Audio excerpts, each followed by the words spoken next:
if you want to quickly introduce yourself, name one sentence about yourself to start. In English or Cornish? Both would be lovely. Okay, I'm Fiona O'Cleirigh. I'm a writer, a Cornish speaker, and I live in Cornwall. Eitho Fiona O'Cleirigh of fi, scriptores of her, I can't remember what else I said I did. Artist. Artist, Trigus of in Kerno. Perfect. Yeah. Cornwegger is a Cornish speaker. Yeah, that's what I was trying to remember. Mm-hmm. Yeah. Nice. Okay, so short answers. Which languages have you learned throughout your life? First language was French at school, and then Latin at school. Then after school, some Irish, because I married an Irishman. And then I learned a reasonable amount of Persian because I was absolutely fascinated with the ancient Persian Empire. And then went to work for an Iranian company and in Britain. And then I did a diploma thing at SOAS in Arabic. And then, Cornish, yeah. Lest we forget. Yeah. And how would you introduce yourself in Cornish to the viewer?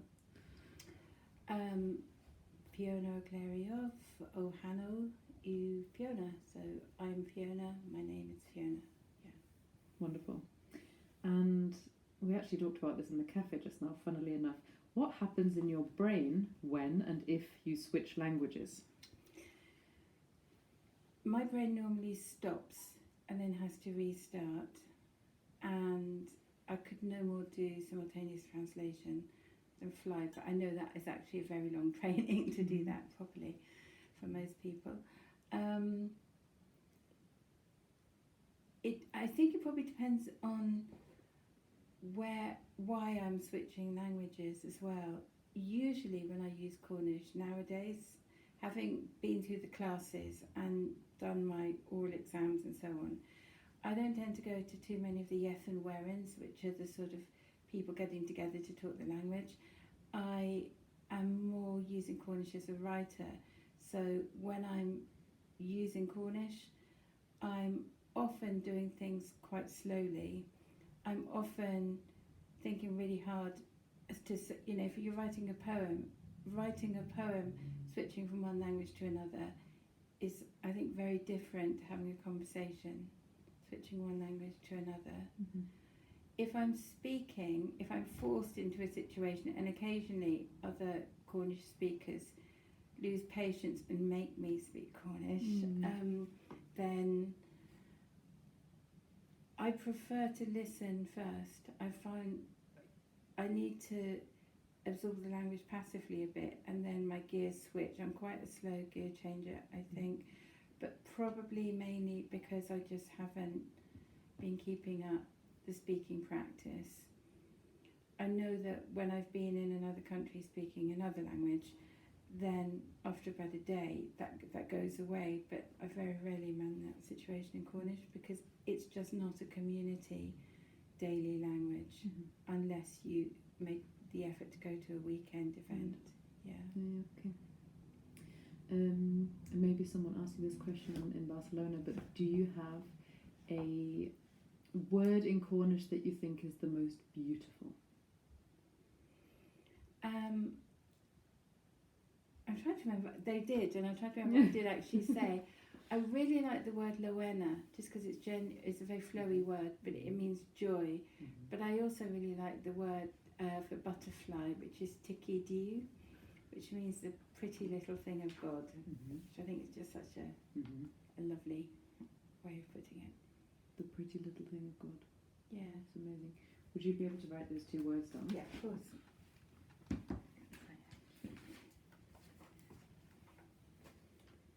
So Lowena gets used as part of an expression, a flowery expression to say hello. So you say just is normal good day, but Lowena this is joy to thee, and it's used in the Ordinalia plays.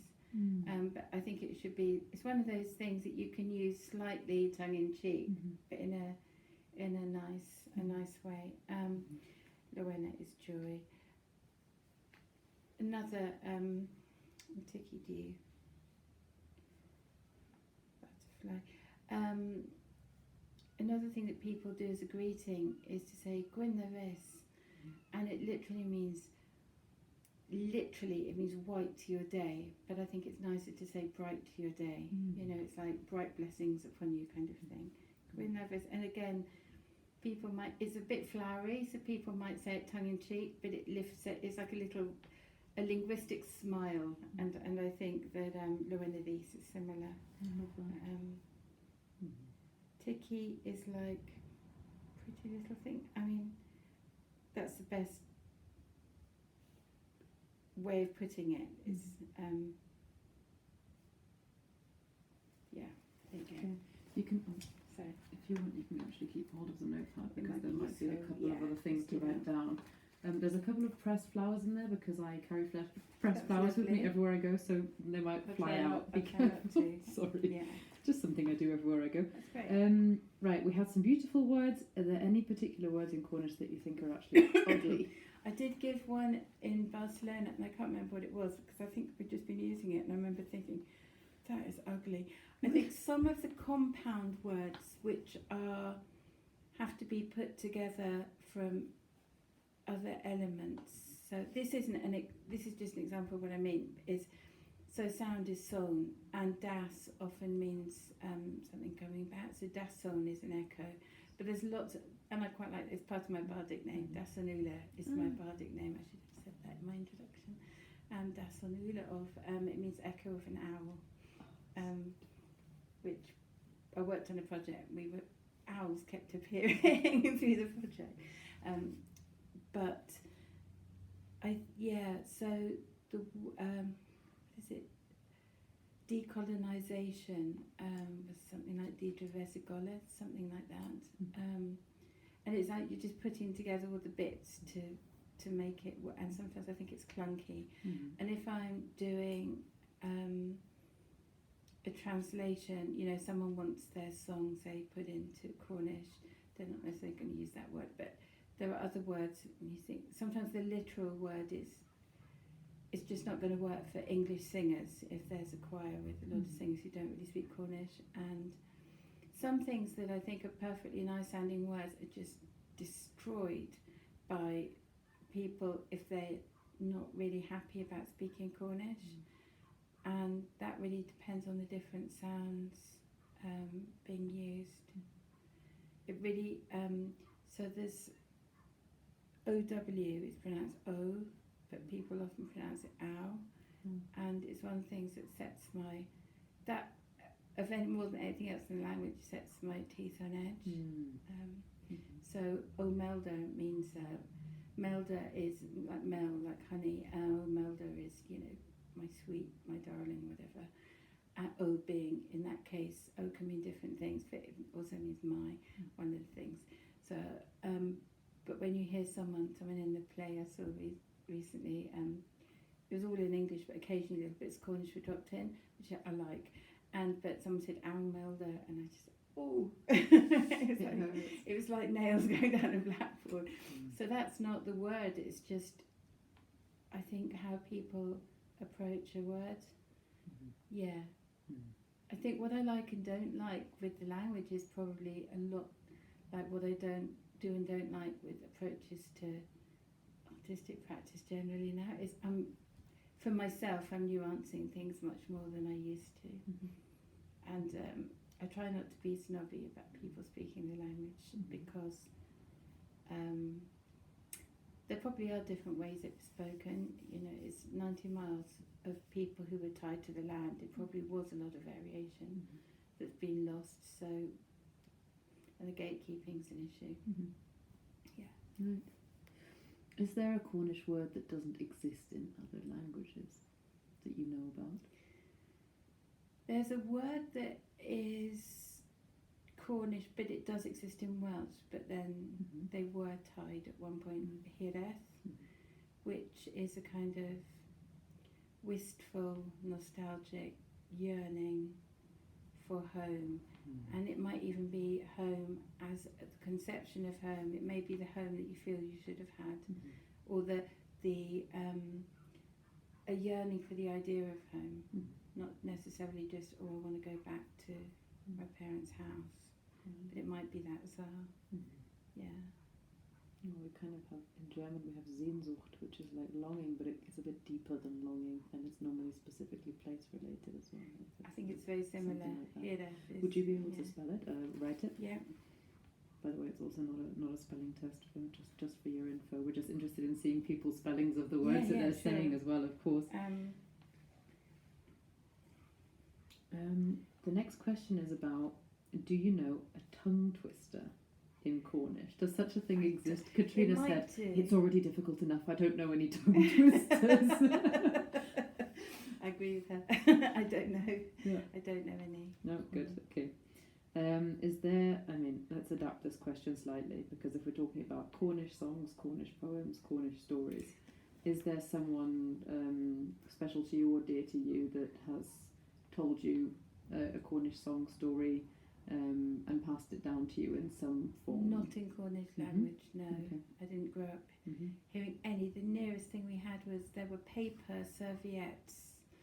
This is in the 70s. That were really popular. They were sold in all the shops, and they had a sort of grid, and they'd have little pictures, and they'd have words in Cornish, and then numbers around the. And that was the only acquaintance I had with Cornish language until my late teens. Okay. So just nothing. Right. Is there anything with learning Kennewick that you find particularly difficult? That I find difficult.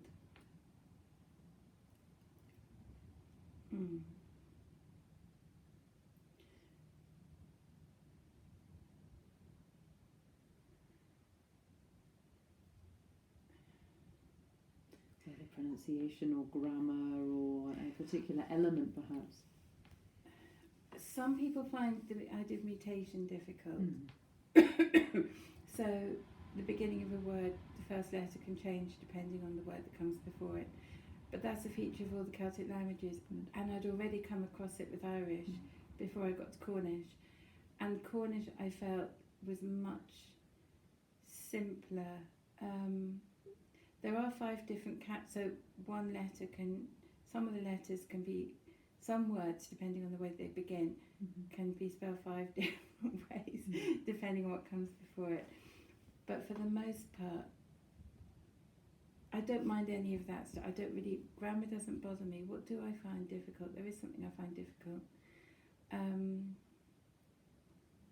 There's things the subjunctive I found interesting, but you just have to remember when you apply. But you don't learn the subjunctive till like grade 4, which I suppose is at A level or whatever. There is idiom. I think you just have to get used to it. Yeah, you can't predict idiom. Do you have a favourite saying or analogy or something in Cornish?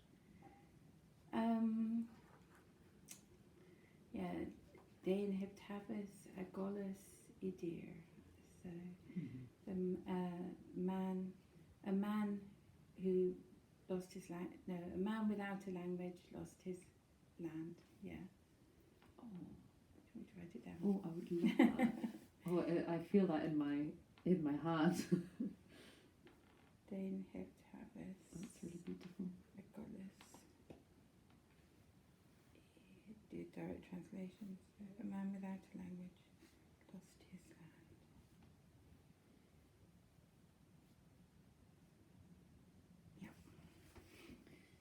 Okay, so maybe you could give us a couple of sentences saying where you're from and what it was like to grow up there.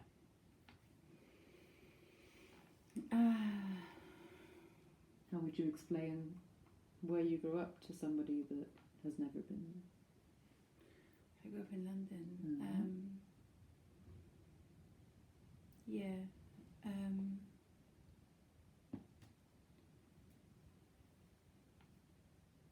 Well, Triggersen in Lundres, Penwith, Flock, so it's not very exciting. Yeah, I lived in London when I was a child. Mhm. Yeah, it's not very exciting. And what year did you move to Cornwall? Oh, Deauville, what year was it? Deauville, Says Rodeg, so, no. Yes, Zazek, yeah, Deauville Zazek, I think, yeah, 2017. 2017, okay. For the second time, I've Mhm. lived in Cornwall before. You spent a lot of time here as a child. We already covered that one. I went in 2000. Do you have a favourite place in Cornwall, or a place in Cornwall where Cornish is spoken? What is your favourite Cornish-speaking area? I don't know how to phrase this question. There isn't really a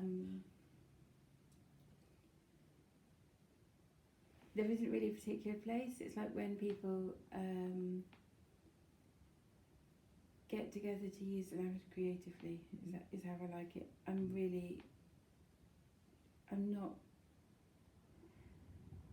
I like the idea of being a fluent speaker to just chit chat with people, but I have no real will to do it, and I can feel that in myself. It's not really relevant to me. No, great. Would you tell me a few sentences about your work and about how you define success? So success. So my work is something that's evolving because it's not something I planned and it's relatively new to me. I used to be a journalist. There isn't much call for investigative journalism in Cornwall, there's none. And there's plenty of call for it, but no one's paying for it. There's meat for that industry, but it's not happening. So I started writing in Cornish by translating other people's songs, specifically the beautiful songs of Vicky Abbott for the Ordinalia plays that were held in St Just in 2021. That was really exciting to hear the Ordinalia plays in St Just. I don't know how well you know St Just, but it's got a big medieval amphitheatre in it, which was built for Ordinalia plays. So to hear the plays that were written in the Middle Ages performed in the place that was built for them to be performing, not entirely in the language, they were performed in English, but the songs were in Cornish because that way the audience could understand what was going on but also experience the language at its most beautiful, really, being sung. It was so incredibly exciting. So I, without too much thought about it as any kind of career move, wanted to do something similar as an art project of my own, but working with the church. So it was a real, because the Ordinalia plays are religious plays that are designed to teach church teachings, Bible stories to ordinary people who don't speak Latin in the Middle Ages. One of the plays is about the Passion of Christ. So I thought we could do a Stations of the Cross and walk it through the town with the church at Easter, just before Easter, Lent time. But as an artistic thing, so with poetry and possibly visual performance art stuff going on as well at the different stations, but within the community, because what became really clear to me when we did Ordinalia was that it was the place was interacting with the community from that place, and the community, many of whom were the descendants of people who spoke that language, with the language, so language, community and land were all coming together, and it was like a sort of a synergy, a magic. So it would be much cheaper to do that, but it would be exciting. And if it's done with the church, it's not that everyone had to be religious to appreciate it, but the church is still very much a focal part of the town. Not many people go to church each week, but it's such a beautiful building, and they all go there for funerals and weddings. And if you messed with that church, people would see it as an attack on the identity of the town. So for the church to come out into the community, doing its churchy thing, but in a beautiful way, I thought would be quite powerful with the language. So we did, well, the church was interested, and I did that, and then a composer friend decided he wanted to write music for it, so it became songs. So again, found myself doing songs, but this time I was writing them entirely. And I've just got more into working with musicians, which for me was very new. It's incredibly exciting, and I'm really liking the idea of multidisciplinary work. So poetry films, there was a poetry film festival last year for the first time in Penzance, and people were invited to submit entries for it, and they screened my one, and I used Cornish. It wasn't all in Cornish, but there was a Cornish language element to it, because again, people needed to understand it, and I absolutely love making that. I don't know how great it was. My first attempt. I did everything. I filmed it, I wrote the words, I played the music, did the drawings for it, and I love that, doing everything myself. So I like working on my own, but I also really like working with other people. So another thing I translate people's music for them sometimes still. And at the weekend I'm going to be doing 2 days as a Cornish language coach on a film set. The short film is all being made in Cornish. I did that on a couple last year as well. I think they're being sponsored possibly by Screen Cornwall, but Cornwall Council's very involved in it. And one of them, film Art by Ben Kerno, has been it's won all sorts of awards, and it's toured a lot. And he's not directing this one, but he's in this one, and a few other people I know. It's just so exciting. I love film sets, because they're incredibly coordinated. They're like model cities. Everyone knows what they're meant to be doing, and there's no stress around job roles. Whatever stress there is not about that. So I like that. Nice. But I can't give a clear-cut answer, because it's changing all the time. Of course, it's transient. And I love that. I also, I've realised one thing I did like doing when I've written poetry is I've illustrated poetry. So when a friend asked me to write a series of poems for her that she can set to music, because she wants a song cycle. So I illustrated it as well, and I realised I like both parts of it. I think I like ballet because it's so beautiful, but it's visual stuff and oral stuff happening together, and they're not illustration. I think the word illustration is sometimes used a little pejoratively, as if it's just, this is what the story says and here's a picture of it, whereas good illustration is a counterpoint as much as just a depiction. And I'd say ballet always works like that. Opera also has a visual element, but it's just beautiful. Really good points. Do you have you just talked about this lovely project with Vicky, like, do you have a career highlight? Like, do you have a favourite moment of your artistic career? I think the first time we had a concert of Stations of the Cross was in a church where we'd rehearsed the singers all week, and what I'd been there making sure they spoke Cornish properly. It was a bit of an anticlimax, that side of it for me, but it was really, really exciting to hear the music that we'd sort of created come to life, and to see the concert, because I was comparing it in the sense that there was the poetry had to be introduced before each station, because there's gospel text which people have to hear to know what's happening, and then we just gave them the translation of the poems, and then people would sing it. So I was sort of in it, but I wasn't really doing anything creative, but seeing it unfold. And it was in a church, and during a storm, there was hardly anyone in the audience, and the lighting was very, very dramatic, the way it was done. It was a massive high, seeing something you've dreamed of, and here it is. It was a really good feeling. Yeah, it's beautiful. Sticking with the artistic career, whatever we're calling it, if you could go back in time, is there anything you would change or do differently? How wide can this go? I would have insisted on doing music at school. We had to choose music or chemistry. Oh God, what? And art or physics.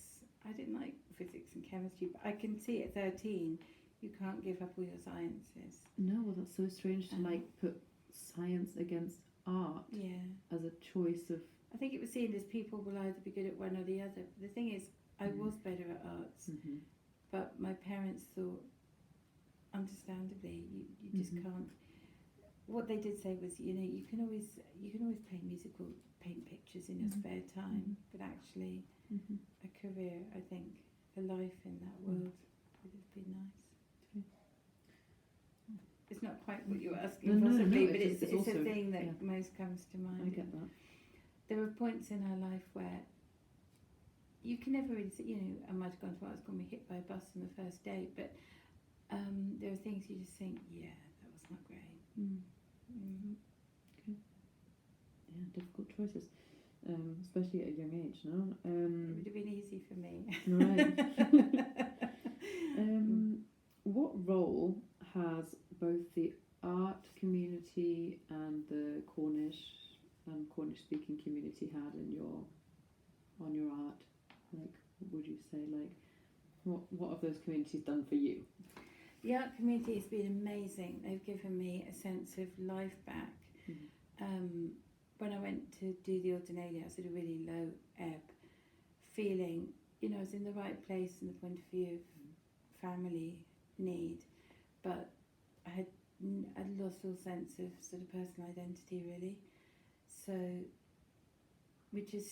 I felt like an alien in a place I knew extremely well, because I kind of lost my sense of professional identity, entirely lost it.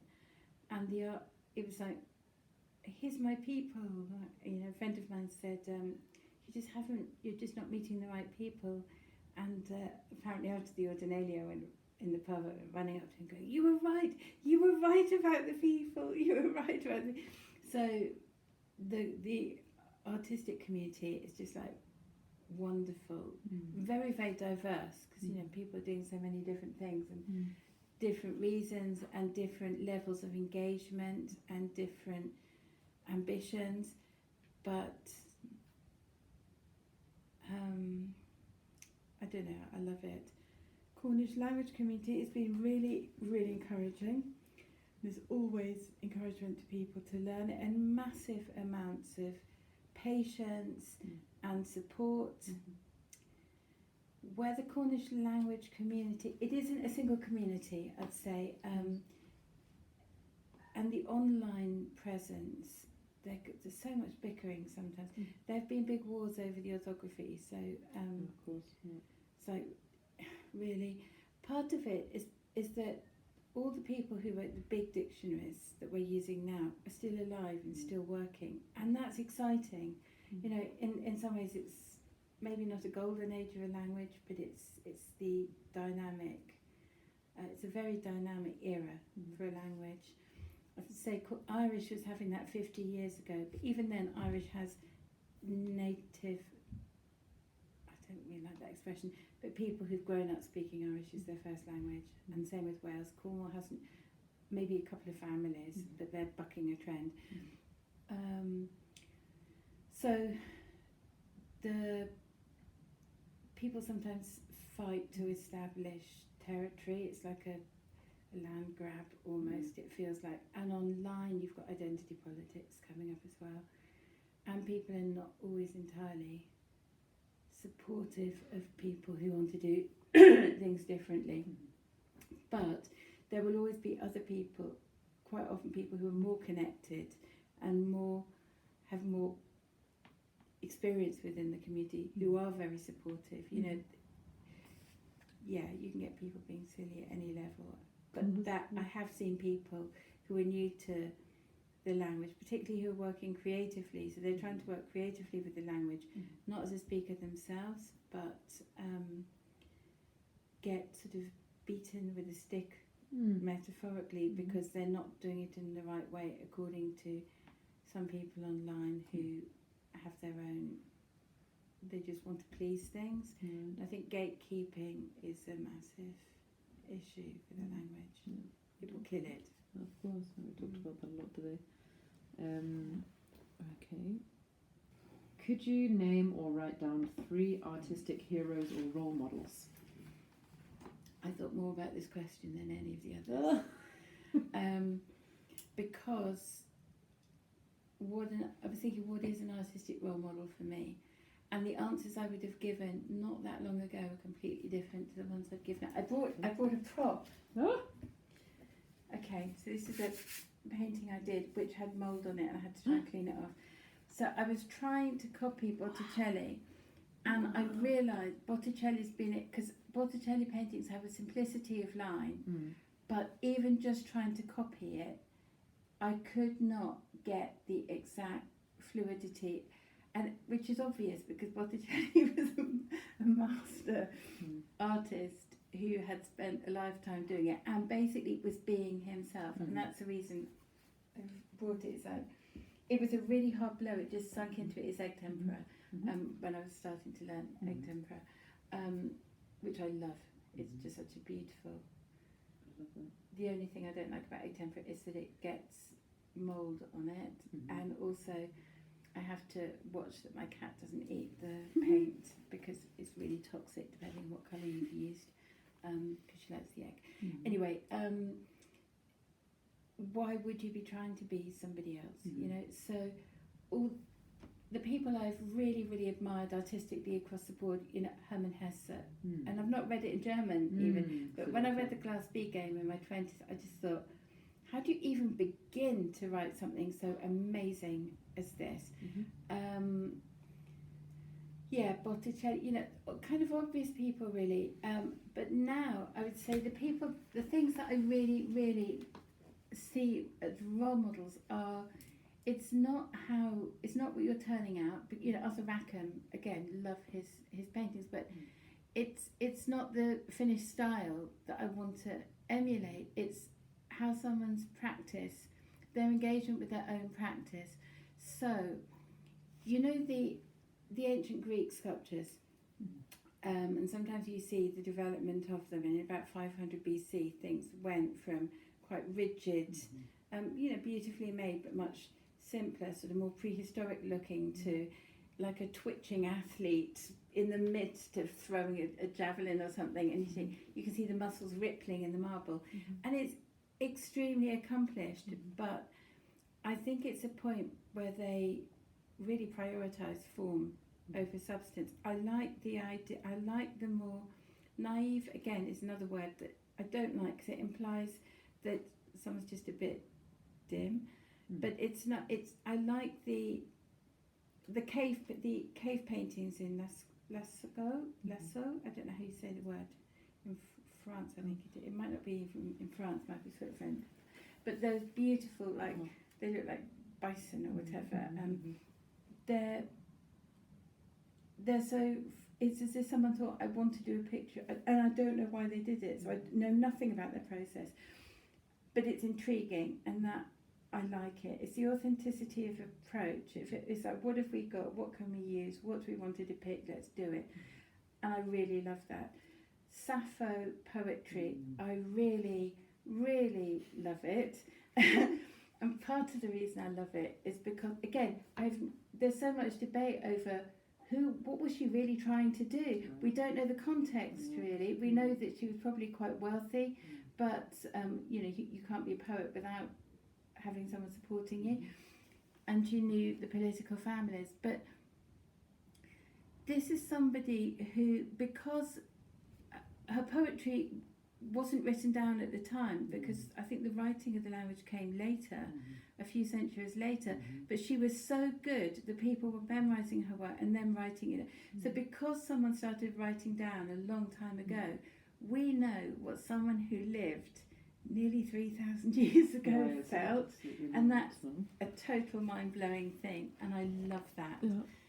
So I find her more, also because she was so long ago, people have interpreted her work in many different ways, and I've got a book at home about that. It's called The Lesbian Liar, which is a provocative title by a guy who was so angry. He's a classicist and academic. He's so angry at the way that artists are playing havoc with things they don't properly understand. And part of me gets where he's coming from. I can see that, Ezra Pound's take on Sappho is very subjective, but part of me thinks, oh, get over yourself, because I like where I live now. It's the house is on land that's had 3 different houses that I know of on it. My house was built in 1870. The previous one, the last wall of it is medieval, and it's in the garden. And there's the footings, and the footings of the older house, which is Saxon era. The Saxons probably weren't there. Is in the corner of the garden that I would not go in at night, personally. Okay. And the land, it's a farmhouse, so it's not a huge estate or anything, but it's got garden all around it. And the veil, I suppose, between what's actually physical in here and now and the sort of world of the imaginal world feels, that might be a fanciful thing, but it feels as if there is a veil and it's very thin at that point. Because sometimes I look at the same thing and it's as if I see 2 different versions of it in my mind's eye. I'm not actually seeing it, but I'm feeling as if I am. And it's very inspiring. So anyone who's doing anything which has a kind of almost like is a reaction to the land, that's inspiring. But it might not be a single person. The idea. So I would be as inspired by an approach to doing something as I would by, I like that person's work, they're inspiring. I don't know. Angeline Morrison, who's an amazing singer, she lives in Cornwall now. She has an album, it won the Guardian Folk Newcomer Award, I think, a few years ago, called Songs of Black British Experience. Now, she's writing some of her works in Cornish. I know this because I translated it. But she's writing the most beautiful folk songs that speak to black, in that particular album. She's had other albums since. There's one on an alchemy based on coming up soon. She's actually in the film, on the film set at the weekend, so I'm looking forward to that. Yeah. But Black British Experience is not something that's reflected in a lot of British folk music tradition, but it is so. Her approach to it is so fresh and so real and so true to itself. That's really inspiring. But that doesn't mean I'm going to pick. She uses an auto harp as one of her key instruments. Beautiful. Yeah. It is so beautiful. I love it so much. Yeah. It's lovely, but it also has, her songs have overtones of other genres as well. But it's not that I want to make music like hers, but her approach to her music making produces results that is so, oh wow, listen to that, listen to that, listen to that. Wow. That's what's inspiring. It's not also the other problem I think for women is that because so much of the art that comes down in whatever area of art, in the sort of, this is the work of artists, is often men. And so a list of people who've been really inspiring sort of over time is likely to be men. So it's not that you can reject something because of it's being written by men, but it doesn't feel inclusive. And I think approach is as much as product. No, absolutely. And it's it is always the same thing as like pick your favourite books or pick your favourite whatever, and it's just like 5 titles written by middle-aged white dudes, and it's not always the same thing. Yeah. So it's nice when you hear that someone's artistic icon is Sappho, because it just like it also speaks to me in many ways. Maybe you could tell me, like, in a few sentences, your creative process and what excites you. It depends on why I'm doing whatever I'm doing. It might be something is triggered because someone said there's a competition on and they want someone to do this. So I think, what would be fun for that? And then it evolves from there. If I've had an idea to do something like stations, or there's a requiem I'm writing literally at the moment.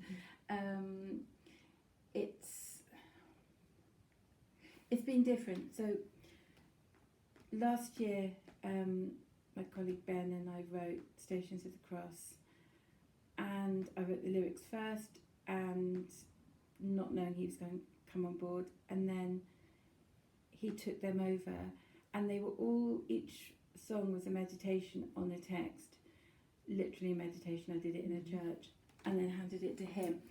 This time, because a requiem is a more fluid thing, but different people have different movements, and I wanted a Cornish requiem for the Cornish dead. So it's not entirely about the massacres of 1549, but a lot of Cornish people died just for being Cornish, and that's affected the language. So I wanted a healing thing for that. So there's a lot of narratives that have to fit with a requiem, for example. And how I've approached that has just been different, because I've had to think, I've spent months thinking about what structure I want to use and why, and what I'm trying to include and what's not relevant. Do I need to write it in one place? I wrote the others quite quickly over a few days in one church. No, I'm doing it differently this time. So I don't have a single practice. I like the practice to be part of the thing. And I was talking to Ben, I said, am I just being really, because someone said, why don't you just sit down and write these poems? It's like, so I want to put myself into a state of being, and for me that is very place dependent. That place dependent, you could be part of my approach, where I think depending on where and how I write it will depend what comes out. I don't think too hard about what's actually going to come out of my pen when I'm writing poetry.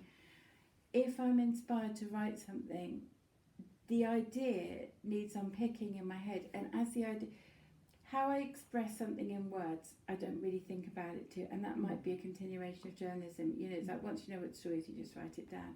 What's the perfect word for it? I don't care.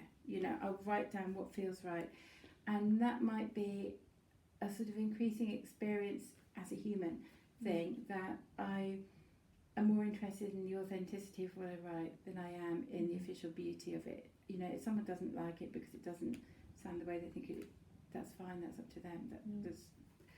So, but how I would approach writing a song is different again. It's horses for courses, but I like the process to be part of what I'm doing. Yeah. Does that answer the question? It does answer the question. Yeah, I like it. It's a good answer. And of course it's different when you have many different mediums. Like, no one has a specific creative process that's the same for poetry and singing, or poetry and playing the lyre or whatever. It's always different. I know you have many mediums. We've just talked about that.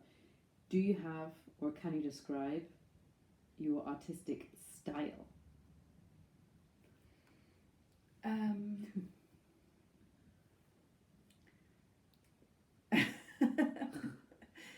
I probably the worst person to describe it, because it's like, what's the taste of water? You know, I've never been not being around my own I can also style. we can also change the question and say, how do you think Other people like, perceive it.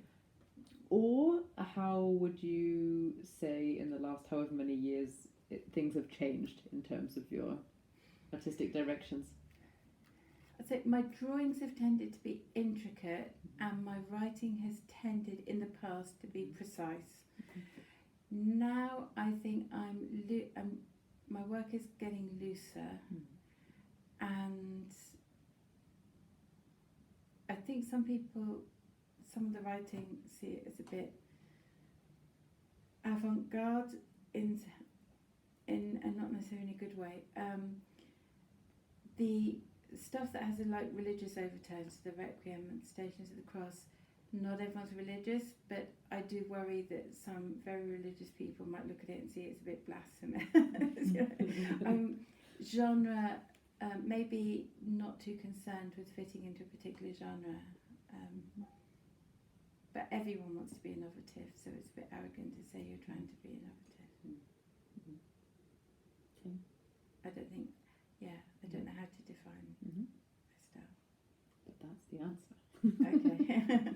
Okay. Language and art, how are they connected, do you think? Language is art. Yeah. Perfect answer for me. Stereotypical, let's say, stereotypes usually associated with Cornwall or Cornish speakers. What do you think they are? Cornish speakers, when I started learning, I was one of the young ones. So young was under 50. I was 50. And now it's all changing. Cornish speakers have been seen as a bit stuffy, bit stuck in, too bookish. I think all by outsiders, I'm not saying that they are that at all. Passionate people, a lot of them are some of them are very nationalistic and some are very not. There's a bit of tension there.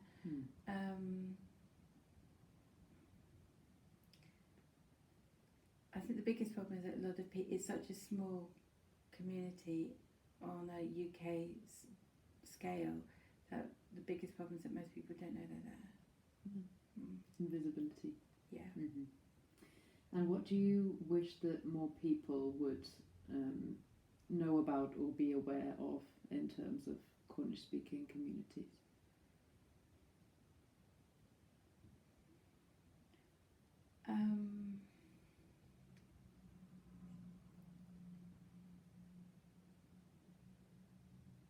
I wish they knew that the language can sound beautiful.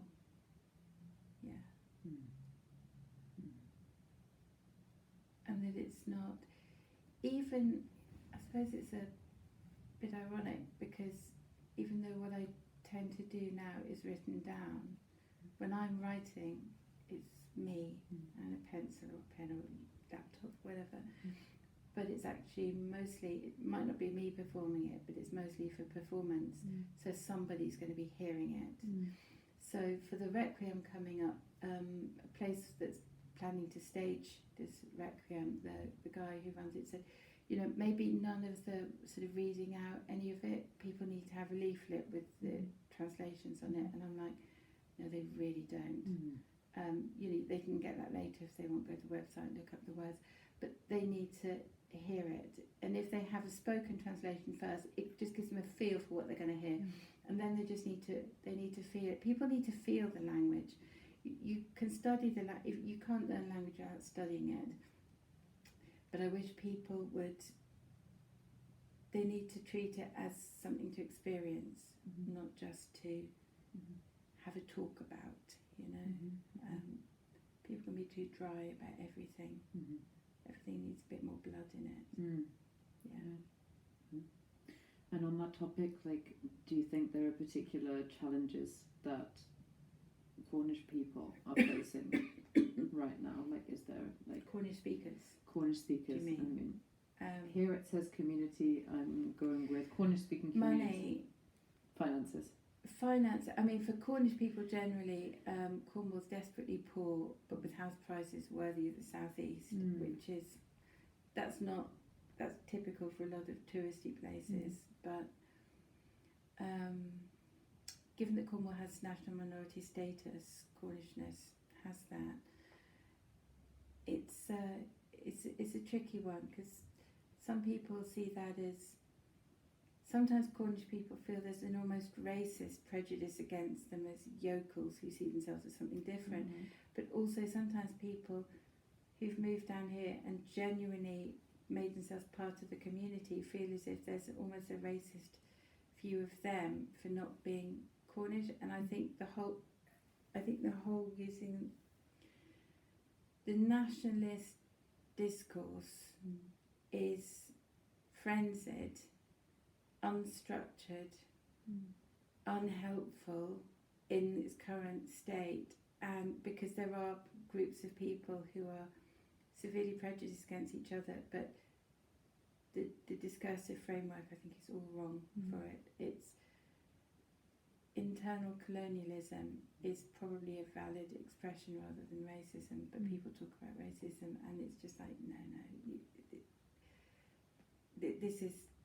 that is a big problem, and it's sometimes playing out in Cornish language community discussions as well. But lack of money, lack of resourcing for the language projects, massive problem, massive. Most of the people who have been saying to me, you know, when they hear what I sort of do, they say, where can I learn Cornish? They're young people, and it used to be the province of people who had spare time and cash, which is why they could afford to donate their time to teach once they'd learned. It's very hard when your teachers who are really good at Cornish aren't charging for you to start charging. It's really hard. When it's people in artistic practice using the language, then people, I think, it's like musicians are not notoriously well paid people, the bulk of them. You know, everyone knows that. But people respect it, and if they're prepared to pay, if someone says, I'm going to do songs in Cornish and can I perform them, then they basically will pay you to come as a musician if you want to do it in your weird little language. So that feels like the attitude a bit. There is also sometimes people, the Cornish language people are giving value added to a project that's going to get public funding because it has a minority language element, but they're not really valued for it and they don't see the benefit of it. And I'd say the biggest problems are lack of money and contempt, both towards Cornish speakers and sometimes by them towards others. I'm not sure all of this is going to be suitable for public broadcast. No, but I absolutely 100% agree with you, and I would answer the same. Last main question. Yeah. What would be a word of advice from you for Cornish speakers wanting to become more active in their activism and in their art? Like, what do they need to hear? What do they need to hear? Just believe in what you want to do, because other people will hear you. When I wanted to do something and there was no reason for people to expect me to do it, I wasn't coming from a performance background at all, but I really wanted to do it, and nobody tried to stop it, and we had support from strangers of places. We had no Arts Council funding, they said no to us, and I have to say that was hard. It cost £11,500 to do the project we did last year, and that was just a basic version of it, but it involved paying. The only person who didn't get paid properly, I had to be paid for something, but was because it involved, wouldn't have got the funding otherwise, but was me. I didn't pay myself. I've discovered this is quite unusual. Most people will pay themselves before they pay others, but it's also not sustainable.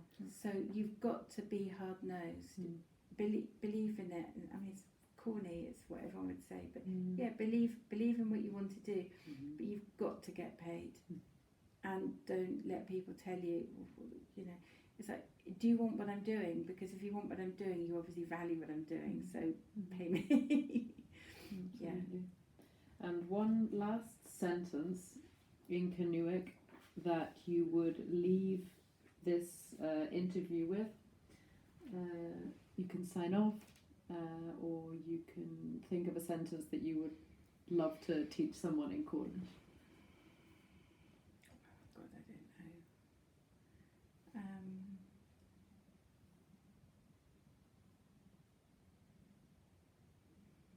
Something's going to jump into my mind, but I can't think. Do a Sappho quote in Cornish. I have just translated one actually. Huh? It starts "De Bartha Greta, leave Crete," and then what comes next? Because I have to hear it, the music.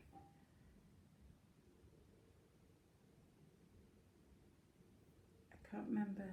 I can just hear the music. I can't. You have to leave that one. So Fiona. breath. Thank you so much. Thank you. Thank you for your time. No, you're very welcome.